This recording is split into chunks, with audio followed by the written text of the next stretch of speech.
Ya, orang-orang yang telah dipastikan mendapatkan ketetapan Tuhan itu ya susah beriman ya. Kayak misalnya Abu Lahab, Abu Jahal gitu ya. Terus apa? Kalau istilah Jawa itu angel, angel, wes, angel. Itu sudah. Karena alah, sudah ngentekno tutur katanya.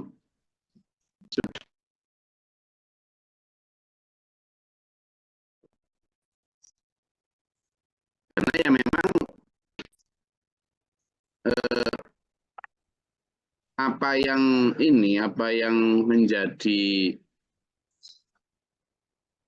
harapan mereka, pandangan mereka eh, itu sangat berbeda, ya sangat berbeda dengan apa yang menjadi aturan Allah. Abu Lahab, Abu Jahal misalnya. Terus tidak apa-apa, Mat, Muhammad. Aku tak nyembah Allah, kamu ajak nyembah Allah. Tapi tradisi-tradisi kami ya jangan dirubah lah. Itu tradisi yang sudah mengakar nenek moyang, kearifan lokal itu. Ya gitu. Dulu ya ada bahasa kearifan lokal gitu. Jangan pikir nggak ada. Ada. Masa kami nggak boleh memakai anak panah untuk mengundi hari apa kita berangkat dagang. Itu kan kearifan nenek moyang itu.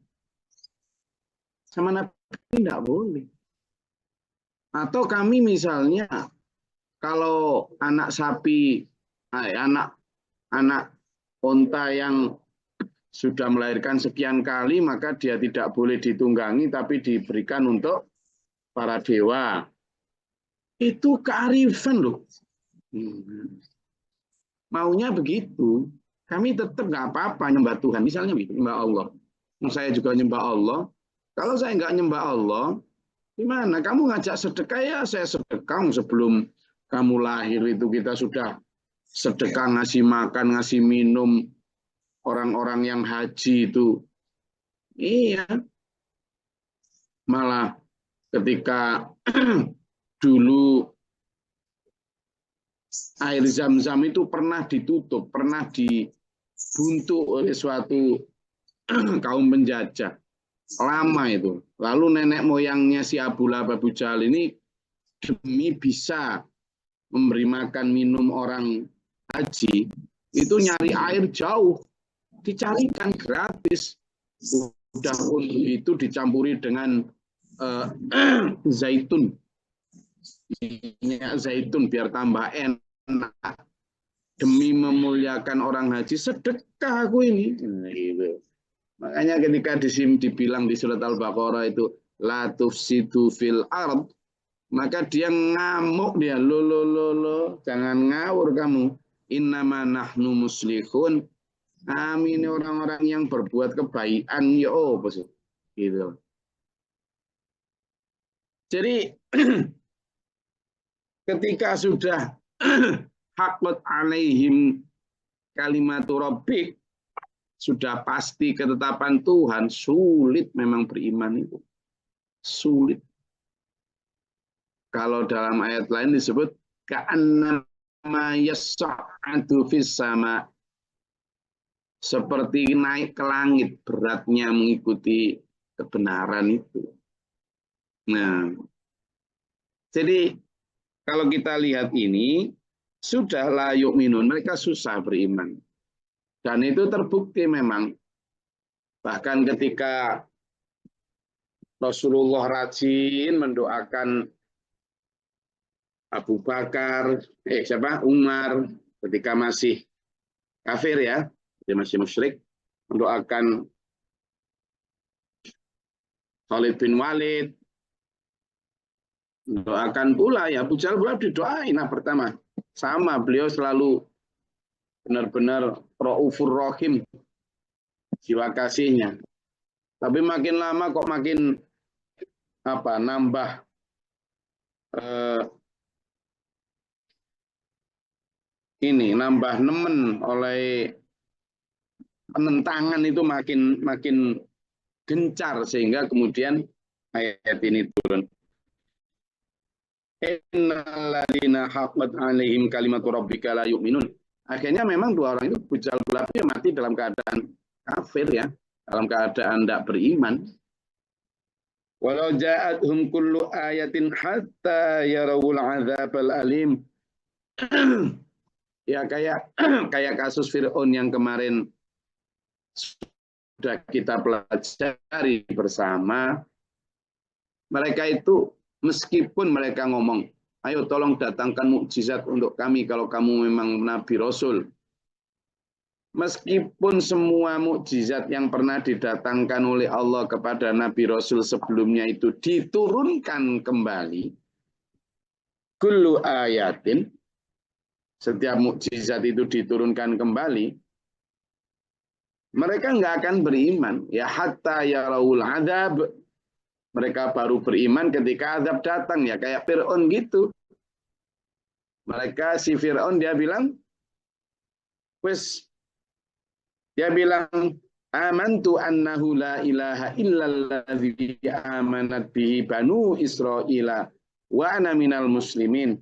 Aku beriman beriman kepada apa yang diimani Bani Israel Aku beriman sekarang ketika dia sudah digulung ombak.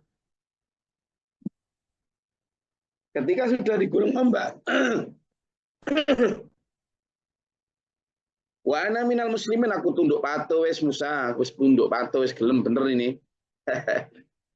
Seandainya saat itu diselamatkan benar-benar kemudian naik ke daratan itu. Zaman pikir terus Fir'aun benar-benar tunduk patuh. Ya enggak lah. Enggak. Itu namanya haqqat alaihim kalimatu rabbika. Wis datang ketetapan itu. Dan orang-orang nanti, semua ya, yang sekarang ini nantang-nantang Tuhan, baik secara terang-terangan maupun mereka tidak merasa nantang Tuhan, tapi pada prinsip mereka nantang Tuhan, itu nanti ketika di akhirat ya, sudah sama-sama di bibir neraka gitu. Mereka itu ngomong, saya beriman ya Allah sekarang gitu. Tolong kembalikan saya ke dunia ya Allah. Tolong kembalikan saya ke dunia. Rabbir ji'uni. Ya Allah kembalikan aku ke dunia. Ngapain? Untuk itu. La'ali a'malu fima taraktu kalah. Supaya mudah-mudahan aku bisa mengamalkan apa yang dulu aku tinggalkan. Aku tak beriman. Wa aku minas sholihin. Juga aku akan berkumpul dengan orang-orang soleh, menjadi orang-orang soleh. Tapi kasep, kalau kanat qaryatun amanat fanafa'aha imanuha illa qauma Yunus. Dan mengapa tidak ada penduduk satu negeri pun yang beriman lalu imannya itu bermanfaat kepadanya selain kaum Yunus. Lamma amanu kashafna anhum adzabal khizyi fil hayatid dunya wa matta'nahum ila hin. Kami ketika mereka beriman itu kaum Yunus kami hilangkan dari mereka azab yang menghinakan dalam kehidupan dunia dan kami beri kesenangan mereka sampai batas waktu tertentu. Jadi kaum Yunus itu kan awalnya itu kan tidak taat ya. Tidak taat, bandel, menantang Tuhan, sampai saking nggak maunya dituturi, dinasehati, Nabi Yunus tidak kuat toh, sehingga pergi, mutung, putus asa. Putus asa pergi meninggalkan umatnya, naik kapal, singkat cerita dimakan ikan, di dalam ikan kemudian apa? Di dalam ikan kemudian kemudian bertaubat, setelah taubat kemudian Nabi Yunus kembali kepada umatnya lagi yang tadi ditinggalkan itu gitu loh. Karena di situ ditegur toh, nggak boleh gitu, nggak boleh kamu ninggalkan umatmu meskipun mereka membangkang itu nggak boleh ninggalkan ini. Ini juga jadi warning dan standar buat para pendakwah ya, kita para dai, tidak boleh putus asa, lalu pergi dari lokasi dakwah, itu tidak boleh sebenarnya. Kecuali kalau Allah perintahkan, ya beda ya kalau Allah perintahkan kayak misalnya Nabi Lut, itu malah justru memang diperintahkan meninggalkan apa? Umatnya. Jangan karena umat itu, kamu jangan di situ, pergi ya kamu. Karena umat itu akan kami siksa gitu. Kalau kayak gitu Allah, atau seperti Nabi Muhammad SAW, itu contoh yang paling baik tuh, di mana ketika dicaci, diintimidasi, dihina, diludahi, dijauhi, dimusuhi, gak karu-karuan di Mekah itu setahun, 2 tahun, 3 tahun, 4 tahun, 5 tahun, ini sabar Nabi Muhammad SAW. Kalau keinginan pergi ya banyak keinginan untuk pergi itu, tapi tidak langsung pergi karena menunggu perintah Allah, tidak langsung pergi itu aja. 10 tahun, baru kan tahun ke-10, 11 itu Rasulullah kemudian diperintah hijrah pergi. Maka di sini disebut kalimat seperti illa qauma Yunus, seperti kaum Yunus. Waktu itu Nabi Yunus pergi tapi bukan karena perintah Allah ya, karena memang basyar ya, manusia biasa ya, namanya tiap hari dicaci, dimaki, dimusuhi, diabaikan ya, tak cari umat lain. Rasul Yunus sebenarnya bukan mutung dari dakwah, bukan putus asa dari dakwah, tetapi putus asa dari umat itu. Artinya, kalaupun pergi misalnya ke tempat lain, di sana juga akan berdakwah lagi, maksudnya begitu. Nyari umat lain lah, gitu. Tapi toh demikian kata Nabi, kata Allah, enggak boleh gitu. Tugasnya di situ ya nyari di situ, bukan kok kemudian, wes aku tak nyari di kecamatan lain, kayaknya di kecamatan ini enggak pas ini. Saya harus enggak begitu konsepnya, enggak. Diperintah di situ ya di situ. Nah, akhirnya ketika kemudian setelah ditelan ikan itu dimuntahkan, Nabi Yunus sadar, kembali ke kaumnya. Nah, ketika kembali ke kaumnya lalu berdakwah lagi, konon dalam satu riwayat diceritakan akhirnya Nabi Yunus itu dapat umat banyak, 100.000 atau berapa gitu. Banyak.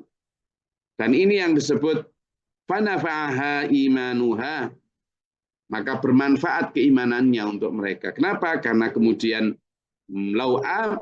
amanu, ketika mereka beriman, kasyafna anhum adzabal khizy. Pertama, mereka terhindar dari siksa. Karena kalau seandainya tadi Nabi Yunus jadi pergi dan mereka tidak kunjung beriman, disiksa itu sama Allah. Tapi atas kuasa Allah, karunia Allah terhadap umat itu, Nabi Yunus dibuat kembali, kemudian mereka menjadi beriman sehingga ancaman siksa itu tidak datang.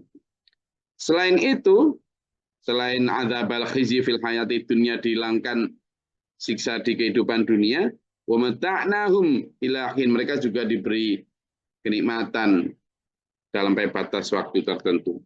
Walau syaa rabbuka la amana man fil ardi kulluhum jami'a. Nah, ini juga ya, dulurku semuanya.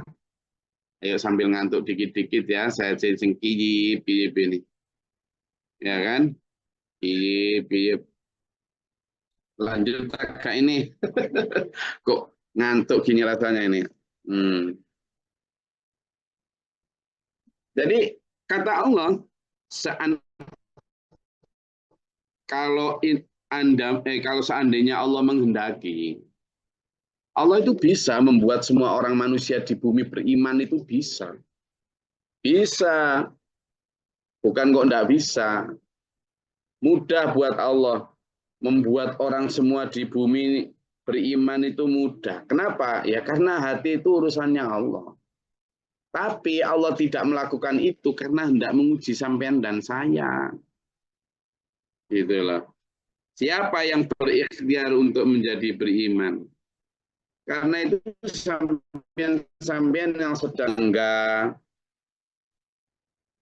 baik menyadarkan masyarakat atau bahkan berdakwah kepada suami dan istri sampean masing-masing, kepada anak, itu konsepnya adalah la tai'atu min rauhillah. Janganlah engkau berputus asa. Tapi ini tadi, selama orang itu masih nyawa di kandung badan, kita tetap harus berprasangka baik. Tidak boleh kita berputus asa dari rahmat Allah, itu tidak boleh. Banyak itu ayat-ayat yang menyatakan tidak boleh berputus asa terhadap rahmat Allah, itu banyak. Dan ini yang harus menjadi batasan atau standar kita. Kan kenapa? Tukrihun nasa hatta yakunu mu'minin. Kamu mau memaksa orang beriman tak? Sampai mereka benar-benar iman, memaksa manusia, tidak bisa. Itu domainnya Allah, dan sampean dan saya ya harus benar-benar ikhtiar secara kuat, tapi hasilnya kita sandarkan kepada Allah, ya. Jadi jangan berputus asa terhadap rahmat Allah. Itu. Nah, di ayat ini juga disebut wa ma kana li nafsin an tu'mina illa bi idznillah wa yaj'alur rijza 'alal ladzina la yaqilun. Tidak ada orang manusia beriman kecuali semuanya itu atas izin Allah. Buktinya tidak bisa, Rasulullah juga tidak bisa membuat orang lain beriman. Kepingin membuat Abi Thalib paman yang dicintai beriman, ya tidak bisa. Kepingin menyadarkan Abu Lahab, Abu Jahal, ya tidak bisa. Kalaupun Umar bin Khattab, Khalid bin Walid yang berangasan gitu jadi Islam, ya karena kuasa Allah. Yahdi man yasha wa yudhillu man yasha. Gitu tuh, ya. Saya rasa itu kajian kita. Silakan kalau ada yang mau disampaikan.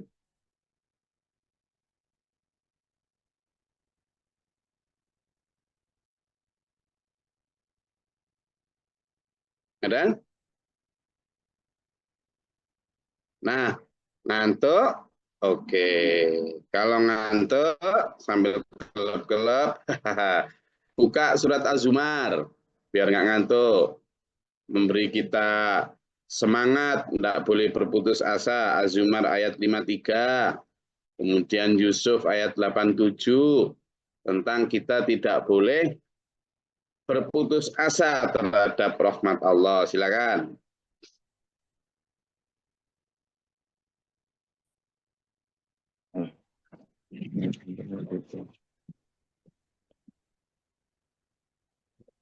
Gus.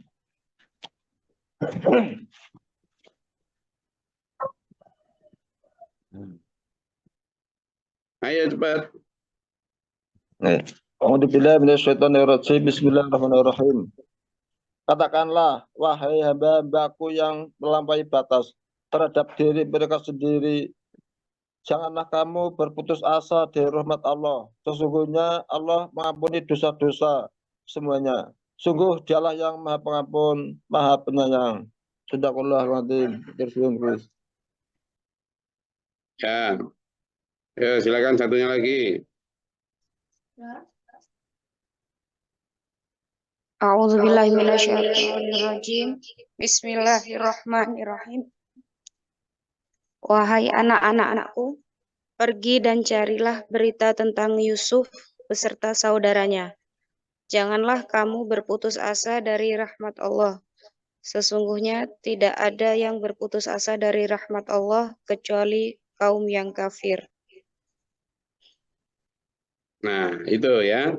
Jadi betapa Allah benar-benar menyuruh kita untuk tidak berputus asa. Nah, sekarang kita ini harus tahu bahwa memang ada orang kafir, ada orang beriman. Fa'amanat ta'ifatum min bani Israil wa kafarat ta'ifah bani Israil saja. Itu nggak semuanya kafir, ya ada yang beriman juga. Gitu loh. Lah kenapa Allah begitu? Kok membuat ini tidak dibikin aja semuanya orang beriman? Kenapa? Nah, itu dijawab dalam surat Al-Maidah ayat 48. Coba dilihat. Izin Gus. A'udzubillahi minasyaitonirrajim. Ya. Bismillahirrahmanirrahim. Dan kami telah menurunkan kitab Al-Quran kepadamu Muhammad dengan membawa kebenaran yang membenarkan kitab-kitab yang diturunkan sebelumnya dan menjaganya. Maka putuskanlah perkara mereka menurut apa yang diturunkan Allah, dan janganlah engkau mengikuti keinginan mereka dengan meninggalkan kebenaran yang telah datang kepadamu. Untuk setiap umat di antara kamu, kami berikan aturan dan jalan yang terang. Kalau Allah menghendaki, niscaya kamu dijadikannya satu umat saja, tetapi Allah hendak menguji kamu terhadap karunia yang telah diberikannya kepadamu. Maka berlomba-lombalah berbuat kebajikan hanya kepada Allah, kamu semua kembali. Lalu diberitahukannya kepadamu terhadap apa yang dahulu kamu perselisihkan. Shadaqallahul adzim. Itu. Jadi bisa aja Allah itu membuat umat ini satu, tidak ada pecah belah sama sekali, gitu kan tadi. Tapi Allah membuat seperti ini justru untuk menguji kalian. Ini menunjukkan betapa memang kita hidup di sini itu diuji. Ada soal yang harus kita kerjakan. Ujiannya itu. Gitu loh. Jadi kenapa? Ya karena memang nanti akan ditanya semua tentang bagaimana kita bersikap dan lain sebagainya. Itu ditegaskan dalam surat An-Nahl. Coba dilihat di An-Nahl ayat 93. Itu sama dengan itu. Coba juga An-Nahl ayat 93. Gitu loh. Bahwa domain itu miliknya Allah. Ya, yang udah ketemu An-Nahl 93 yang tadi belum baca.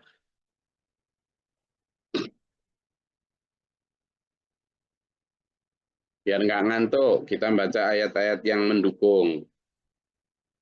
A'udzubillahi minasyaitonirrajim. Bismillahirrahmanirrahim. Dan jika Allah menghendaki, niscaya Dia menjadikan kamu satu umat saja. Tetapi Dia menyesatkan siapa yang Dia kehendaki dan memberi petunjuk kepada siapa yang Dia kehendaki. Tetapi kamu pasti akan ditanya tentang apa yang telah kamu kerjakan. Shadaqallahul adzim. Satu umat semua beriman. Bisa Allah bikin gitu. Tapi Allah membuat ini untuk ujian sampean. Ketika misalnya ujiannya ada orang kok ya sate nemen toh ya, zalimnya nemen toh ya. Sama kan ujiannya jelas. A, kalau kamu melihat orang zalim nemen, A, kamu benci dia. B, kamu musuhi dia. C, kamu caci maki dia. D, kamu doakan dia. Kan gitu itu multiple choices-nya. Ujiannya. Kamu jawab apa? Ada di Quran itu kuncinya. Ujian lagi. Ketika kamu dikasih karunia beriman, A, merasa itu karena usahamu. B, merasa sombong dengan itu. C, merasa lebih tinggi dari yang lain. D, bersyukur dan berbagi nikmat iman. Kan gitu. Jadi ketika kita diuji oleh Allah ada orang lain tidak beriman, apakah kita kemudian membenci dan putus asa? Dan ketika kita yang diberi beriman, apakah kita kemudian sombong atau bersyukur? Karena itu sesungguhnya adalah anugerah, bukan karena hebatnya kita. Gitu. Supaya apa? Kita kata kalau melihat orang lain salah dosa itu nggak melete kita. Oh, memang kurang ajar sejak dulu, memang gampang orang salah itu. Jadi ada dalam hadis itu, ada orang yang mukmin malamnya beriman, paginya mati kafir. Ada juga yang malamnya dia kafir, besoknya mati dalam keadaan beriman. Makanya jangan sombong ketika kita sedang diberi iman, juga jangan melete menghina orang ketika orang lain masih belum beriman. Intinya selama masih hidup, manusia itu masih punya kesempatan baik. Itu yang kemudian tadi jangan berputus asa terhadap rahmatnya Allah. Ya, Nah, ini nanti untuk memberi kita landasan kesabaran dan keteguhan untuk tetap ngingetin siapapun yang ingin kita ajak selamat. Sabar mengingatkan, sadar diingatkan. Pancine ngantuk. Ada pertanyaan atau enggak?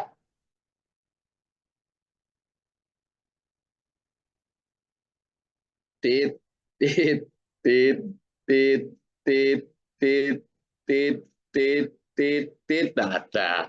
Alhamdulillah, berarti sudah sampai di Bakahuni semua ini, ngantuknya sudah sampai sana. Ya sebelum Mekah Madinah lah ngantuknya ini. Sudah nyampe sana. Belum ngantuk. Ya ngantuk lah. Sampean belum ngantuk, saya yang ngantuk ini. Ya. Apa, Bu Gus? Waalaikumsalam. Barusan bangun ini. Dah kan barusan bangun kan. Ngapunten, sir-sir ngoten lo tadi. Nah, itu umum sih sebenarnya, cuman apa yang ditanyakan. Kan ngeten, kalau habis taraweh kan itu salat witir, ya. Ya. Nah, logikanya setahu saya salat witir kan doa apa salat penutup ngoten ya. Nah, terus berarti apakah kalau kita sholat malam lagi gitu kan tahajud dan lain sebagainya, terus kita sholat witir lagi itu berarti nggak double witir itu Gus. Jadi yang benar yang mana? Sholat witir lagi atau enggak kalau menurut Gus? Jadi sholat witir itu dimaksudkan sebagai sholat penutup hari atau penutup malam. Sholat witir hanya satu kali, nggak boleh dua kali. Nah, sholat witir itu kenapa disebut witro? Itu artinya ganjil. Bisa satu, bisa tiga. Tapi sebanyak apapun sampean sholat witir itu tetap satu salam. Nggak ada sholat witir dua salam itu. Saya sholat witirnya berapa? Tiga, tapi dua dulu baru satu. Ya ini kayak Gusti Allah, ini saya salam dulu loh ya, tapi ini tiga loh ya, catat nggak ada gitu. Jadi sholat witir itu kalau mau satu, ya tiga, ya tiga. Dan itu hanya sekali. Kalau sorenya sudah tarawih, sore, saya anggap sore ya, pada Isya itu sudah witir, maka nanti malam kalau tahajud nggak usah witir lagi. Tapi kalau paginya, sorenya itu sebelum witir, hanya tarawih saja, maka nanti malam tahajud bisa diakhiri dengan witir. Itu. Oke. Saya rasa itu kajian kita pada pagi hari ini. Alhamdulillah tetap semangat. Puasa tidak menghalangi produktivitas. Semangat. Semoga Allah merahmati kita menuju dalam shiratal mustaqim. Minallahumma sholli wa barik. Allahumma ighfir lil mu'minina wal mu'minat wal muslimin muslimat al ahya. Allahumma hdina fi man hadayta wa afina fi man afayta. Astaghfirullahaladzim billaika sallallahu alaihi wasallam. Amin. Allahumma daf'ana al-bala wal waba wa hasdina min al-jinni wa syaitan jangan para pendengar. Allahumma rfa' darajatana fi din dunya wal akhirah wa hasnul khatimah rabbana man faktubna ma'a syahidin rabbana la tu'akhidhna. Amin. Amin. Allahumma la nafa'na kaum kafirin wa la nafa'na kaum munafiqin. Amin.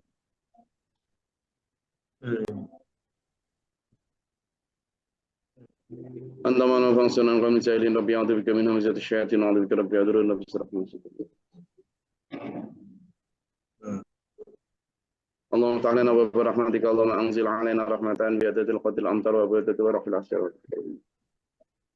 اللهم صبر صبي من فانصرنا قوم الكافرين اللهم فاطر السماوات عالم الغيب والشهادة ربك أعوذ بالله من جود البلاء والوباء ترك الشقاء والسرقة وشماتة الأعداء اللهم نسألك الهدى والتقوى والعافية. آمين. ربنا هب لنا من أزواجنا وذرياتنا قرة أعين واجعلنا للمتقين إماما ربنا آتنا حسنة. آمين. آمين. رب العزة عما يصفون وسلام على رب العالمين. Wassalamualaikum warahmatullahi wabarakatuh. Waalaikumsalam warahmatullahi wabarakatuh. Terima kasih Gus. Imam